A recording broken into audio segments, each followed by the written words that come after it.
মধ্যরাতে আমার শ্বশুর আমার দরজায় টোকা দিলেন এবং বললেন, বউ, আমি বারান্দায় মেঝেতে পড়ে গিয়েছিলাম এবং আমার পায়ে ব্যথা করছে। যদি তুমি একটু মালিশ করে দিতে তাহলে হয়তো আমার একটু আরাম হতো। তখন আমি আমার শ্বশুরকে বললাম, আপনার আঘাত লেগেছে, তাই এতটুকু তো আমাকে করতেই হবে কি। এরপর আমি আমার শ্বশুরকে আমার বিছানায় শুইয়ে দিলাম এবং তার পায়ের আঘাতে একটু তেল নিয়ে মালিশ করতে লাগলাম। এরপর যা ঘটেছিল তা কেউ কল্পনাও করতে পারবে না, কারণ এরপর আমার জীবন সম্পূর্ণভাবে বদলে গিয়েছিল। বন্ধুরা, আজকের এই মোহনীয় গল্পে আপনাদের সবাইকে স্বাগতম। আমার বিয়ের মাত্র 10 মাস পরেই আমার স্বামী হঠাৎ একটি সড়ক দুর্ঘটনায় মারা যান। আমার ভাই অনেক কষ্টে এখানে সেখানে থেকে ঋণ নিয়ে কোনোমতে আমার বিয়ে করিয়েছিলেন, কিন্তু 10 মাসের মধ্যেই আমি আবার আমার মায়ের বাড়িতে ফিরে আসি। আমার মায়ের বাড়িতে আমার মা ছিলেন না, তাই আমি খুব ভয় পেতাম যে যদি আমার ভাবি কিছু বলে তাহলে আমি কার আঁচলে মুখ লুকাব। আমার মা বাবা ছিলেন না, তাই ভয় আরও বেশি ছিল। এরপর হঠাৎ একদিন আমার শ্বশুর আমাদের বাড়িতে আসেন এবং আমার ভাইকে বলেন যে তিনি আমাকে আবার তার বাড়িতে নিয়ে যেতে চান। আমার ভাবি সঙ্গে সঙ্গে হ্যাঁ বলে দিলেন, কিন্তু আমার ভাই বললেন, এখন আপনার ছেলে নেই, তাহলে আপনি আমার বোনকে কেন নিয়ে যেতে চান? এতে আমার ভাবি ভাইয়ের সঙ্গে তর্ক শুরু করে দিলেন এবং বললেন, এতে এত ভাবার কি আছে? তিনি বলছেন যে তিনি তাকে নিয়ে যেতে চান, তাহলে নিয়ে যেতে দিন। তিনি তাদের বাড়ির বউ, ছেলে মারা গেছে তাতে কি? সে তার শ্বশুর বাড়ি যেতে পারে গু। ভাবির এই ঝগড়ার পর ভাই কিছু না জিজ্ঞাসা করেই বললেন, যদি আমার বোন সেখানে খুশি থাকে তাহলে একজন ভাই হিসেবে আমি খুশি হব। আপনি তাকে নিয়ে যান। এরপর আমার শ্বশুর আমাকে বললেন, চলো, কাপড় নিয়ে আসো। আমি আমার ভাবির সব অত্যাচার সহ্য করে আমার শ্বশুরের বাড়ি যাওয়ার সিদ্ধান্ত নিলাম। সেখানে পৌঁছে আমি আমার রুমে কাপড় বদলাচ্ছিলাম, তখনই আমার শ্বশুর এসে বললেন, বউ, 1 কাপ চা বানিয়ে দাও। আমি দ্রুত রান্নাঘরে গিয়ে চা বানালাম। চা পান করার সময় তিনি বললেন, বউ, তুমি কি জানো এই বাড়িতে আমি একেবারে একা? আমার ছেলে ছিল একমাত্র সন্তান, আর তোমার স্বামীও চলে গেছেন। তাই আমি তোমাকে এখানে নিয়ে এসেছি, যাতে আমার মনে হয় আমি এখানে একা নই। গিয়ে আমি বললাম, পিতাজি, আপনি একেবারে চিন্তা করবেন না। আমি তো আপনার মেয়ের মতো আর সবসময় আপনার সঙ্গে থাকব। এরপর আমার শ্বশুর বললেন, আমি জানি তুমি আমার সঙ্গে থাকবে, কারণ তোমার ভাবি তোমাকে মায়ের বাড়িতে কখনো শান্তিতে থাকতে দেবে না।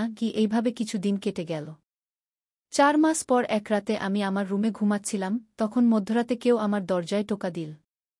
আমি বুঝে গেলাম যে এটি আমার শ্বশুরই হবেন, কারণ এই বাড়িতে আমার এবং পিতাজি ছাড়া আর কেউ নেই, আর মধ্যরাতে কে দরজায় টোকা দেবে? আমি ভাবলাম যে হয়তো শ্বশুরজির কিছু দরকার আছে, তাই দরজা খুলে দিলাম।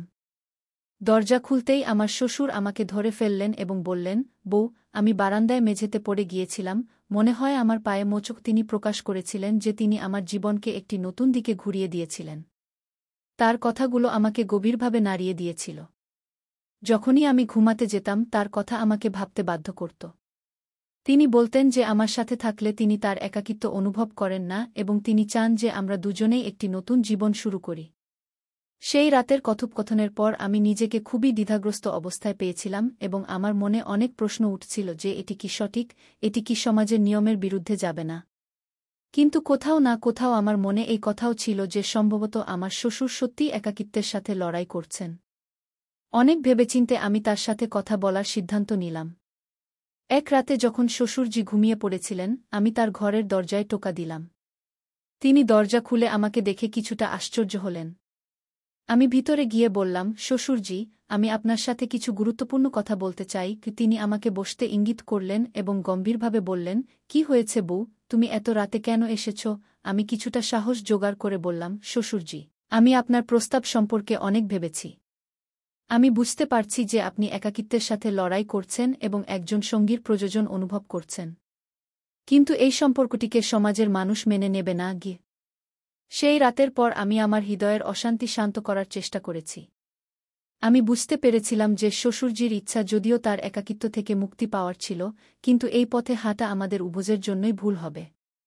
আমাকে আমার জীবনের দিক নির্ধারণ করতে হবে এবং আমি স্থির করলাম যে এখন আমি আমার জীবনের হাল নিজেই ধরব। পরের সকালে আমি আমার ভাইকে ফোন করলাম এবং তার সাথে দেখা করার ইচ্ছা প্রকাশ করলাম। আমি জানতাম যে আমাকে আমার অবস্থা সম্পর্কে তার সাথে কথা বলতে হবে, তা যতই কঠিন হোক না কেন। ভাই আমাকে দেখা করতে বললেন এবং আমি তার সাথে দেখা করার জন্য প্রস্তুত হলাম। যখন আমি মায়ের বাড়িতে পৌঁছালাম, ভাই আমার মুখের উৎকণ্ঠা বুঝতে পারলেন। আমি তাকে সবকিছু বললাম, শ্বশুরজির কথা, তার অনুভূতি এবং আমার মনের বোঝা।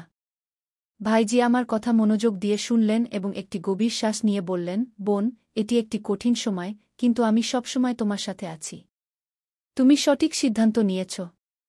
তুমি তোমার মর্যাদা বজায় রেখেছ এবং তোমার আত্মসম্মানকে আঘাত করতে দাওনি। এখন তোমাকে কি করতে হবে তা তোমার উপর নির্ভর করে। কি তার কথা শুনে আমার মন হালকা হল। আমি ভাইয়াকে বললাম, আমি এখন আমার জীবনকে নতুন করে শুরু করতে চাই। আমাকে আমার নিজের পায়ে দাঁড়াতে হবে এবং নিজের জন্য একটি পথ তৈরি করতে হবে। আমি পড়াশোনায় মন দেব এবং একটি নতুন শুরু করব। ভাইজি আমার কথার সমর্থন দিলেন এবং বললেন, এটি তোমার জীবন এবং তুমি যে সিদ্ধান্তই নাও, আমি তোমার সাথে আছি। আমি ভাইয়াকে বলে বিদায় নিলাম যে আমি শীঘ্রই একটি নতুন শহরে গিয়ে আমার পড়াশোনা এবং ক্যারিয়ারে মনোনিবেশ করব। এখন আমার প্রাথমিকতা ছিল যে আমি এমন একটি জীবন গড়ে তুলব যেখানে আমি নিজেকে সম্মানিত অনুভব করতে পারি। বাড়ি ফিরে আমি শ্বশুরজির সাথে কথা বললাম। আমি তাকে বললাম, পিতাজি, আমি এখন এই ঘর ছেড়ে যেতে চাই। আমাকে আমার জীবনকে পুনরায় গড়ে তুলতে হবে। আমি জানি আপনি একা, কিন্তু এখন আপনাকেও আপনার জীবনে পরিবর্তন আনতে হবে। আমাদের উভয়কেই এগিয়ে যেতে হবে। কি শ্বশুরজি আমাকে গভীর দৃষ্টিতে দেখলেন এবং ধীরে ধীরে বললেন, তুমি ঠিক বলছ বউ। আমি আমার একাকিত্বের সঠিক এবং ভুলের মান হারিয়ে ফেলেছিলাম। আমার তোমার সাহায্য প্রয়োজন ছিল, কিন্তু এখন আমি বুঝতে পারছি যে আমাদের নিজ নিজ পথে চলতে হবে। আমি তোমার সিদ্ধান্তকে সম্মান করি। সেই দিন আমি আমার অবশিষ্ট জিনিসপত্র গুছিয়ে নিলাম এবং শ্বশুরবাড়িকে চিরতরে বিদায় জানালাম। আমি নিজেকে প্রতিশ্রুতি দিলাম যে এখন আমি আমার জীবনকে আমার স্বপ্ন অনুযায়ী গড়ে তুলব। কয়েক মাসের মধ্যে আমি একটি নতুন শহরে ভর্তি হলাম যেখানে আমি আমার পড়াশোনা সম্পন্ন করলাম এবং একটি সম্মানিত চাকরি পেলাম। আমি গর্বিত ছিলাম যে আমি প্রতিটি কঠিন পরিস্থিতির মুখোমুখি হয়েছি এবং আমার আত্মসম্মান বজায় রেখেছি। এই নতুন যাত্রায় আমি নিজেকে আগের চেয়ে অনেক বেশি শক্তিশালী এবং স্বাবলম্বী পেয়েছি। আমি উপলব্ধি করেছি যে জীবনে কঠিন সময় আসে, কিন্তু যদি আমরা আমাদের পথে দৃঢ় থাকি এবং সঠিক সিদ্ধান্ত নিই, তবে আমরা একটি নতুন জীবন পেতে পারি, এমন একটি জীবন যা আমাদের আত্মসম্মান এবং স্বাভিমানে ভরা। বন্ধুরা, গল্পটি কেমন লাগলো কমেন্টে অবশ্যই জানাবেন। এমনই মনোমুগ্ধকর গল্প শোনার জন্য চ্যানেলটি সাবস্ক্রাইব করতে